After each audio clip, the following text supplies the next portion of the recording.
How to do Marichyasana 1. You sit into Dandasana, you're bending your left knee.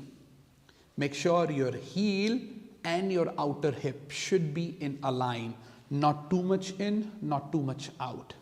And then from here, you move to the front, go for a forward bend. Now you have to create space here to take the trunk forward. Let the knee moves out for a while. And then you extend your left arm diagonally, feel like someone is pulling your arm. And then give an internal movement to your shoulder in such a way that your palm starts to face up towards the ceiling. Twist this arm and then curl it to your shin bone. Now bring the knee in and then you are turning and twisting it. And then right arm goes towards the right side and you are doing the same action and hold it, grip it into Marichyasana 1.